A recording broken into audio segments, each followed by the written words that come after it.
کہ اب کوئی بھی گھڑی سامنے آئے تو اس کو دیکھ کر میں بتا سکتی ہوں کہ اس میں کیا صحیح چل رہا ہے کیا نہیں چل رہا.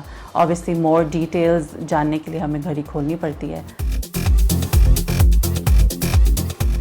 ابھی 1 سال ہوئے میں سوئٹزرلینڈ میں گزارا تھا واچ میکنگ پڑھنے کے لیے, اور واچ میکنگ میرے فادر کا پیشہ تھا. میں کیونکہ اکلوتی اولاد ہوں تو میں نے سوچا کہ اس پیشے کو آگے چلانا میرا فرض ہے, اور کوشش کی قدم آگے بڑھائے.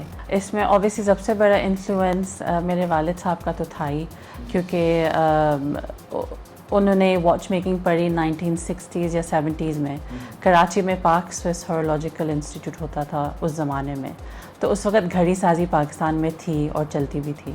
تو کیونکہ انہوں نے وہاں سے پڑھا ہوا تھا, پھر اسی کے بزنس میں رہے, تو I grew up around the dialogue of watches. تو میں نے سوچا کہ واچ میکنگ کا اسکل کافی عرصے سے میرے سامنے رہا ہے, جب سے میں پیدا ہوئی آنکھ کھلی تو کیوں نہ میں اس کو پرسو کروں. اس کو میں نے ڈسکس کیا اپنے ہسبینڈ کے ساتھ, جنہوں نے میری ایکسپیکٹیشن سے بڑھ کر مجھے سپورٹ کیا, اور راضی تھے وہ اپنی جاب بھی چھوڑنے کے لیے صرف اگر میں یہ پرسو کر پاؤں. تو اللہ کا شکر ہے آئی پاس دا ٹیسٹ, اور I was the only female to pass the test. اور باقی میرے کلاس میں 8 ٹوٹل ہم اسٹوڈنٹس تھے, لیکن اس میں سے جو واحد خاتون جو پک ہوئی وہ میں تھی. یہ انسٹیٹیوٹ کا نام ہے watch makers of Switzerland training and educational programme.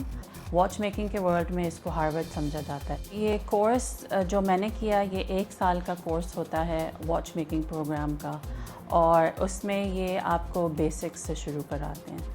تو when I say بیسکس, وہ اس پہ بہت ہیوی فوکس دیتے ہیں کہ اگر آپ ایک واچ میکر ہیں تو آپ کے ٹولز پہلے ٹھیک ہونے چاہیے.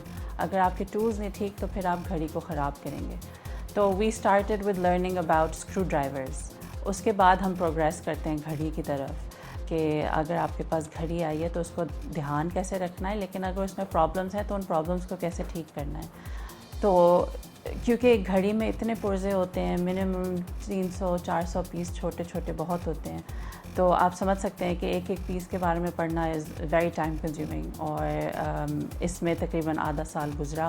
تو بیسک سٹارٹ کرتے ہیں 2 مین ٹائپس آف گھڑیوں سے. ایک تو کوارٹز گھڑیاں جو بیٹری سے چلتی ہیں, اور ایک میکینیکل گھڑیاں. میکینیکل گھڑیاں یا تو وہ ہوتی ہیں جن کو آپ خود وائنڈ کرتے ہیں, یا چابی دینا جس کو کہتے ہیں, یا وہ ہوتی ہیں جو بالکل آپ کی رسٹ کے موومنٹ سے چلتی ہیں. اسمارٹ واچز پہ ان کا رجحان بالکل نہیں تھا, بیکاز اسمارٹ واچز کی نہ تو کوئی ٹیکنیکلٹی ہے, اس میں صرف ایک آٹومیٹک سسٹم ہے, وہ جب تک چل رہا ہے وہ چل رہا ہے, جب خراب ہو گیا تو آپ نے اس کو یا تو پھینک دینا ہے یا نیا لے لینا ہے. یہ کورس کی خوبصورتی ہی یہی ہے کہ وہ مجھ جیسا بیسک انسان کو بھی 1 سال میں اتنا ٹرین کر دیتے ہیں کہ اب کوئی بھی گھڑی سامنے آئے تو اس کو دیکھ کر میں بتا سکتی ہوں کہ اس میں کیا صحیح چل رہا ہے کیا نہیں چل رہا.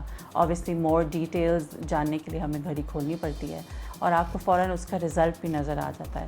تو I would definitely want to raise awareness about this profession پہلے, کیونکہ پہلے پاکستان میں ہوتا تھا, اور میرے لیے یہ بہت ڈسپوائنٹنگ بات تھی کہ اب یہی پیشہ سیکھنے کے لیے مجھے اتنی محنت کرنی پڑی اور اتنا دور جانا پڑا, حالانکہ پہلے ہمارے پاس یہ ایونیو تھا. تو میرا پہلے فوکس یہی ہوگا کہ اس ایونیو کو پاکستان میں واپس لایا جائے, بے شک کسی چھوٹے اسکیل پر اگر میں اسسٹ کرنا چاہوں.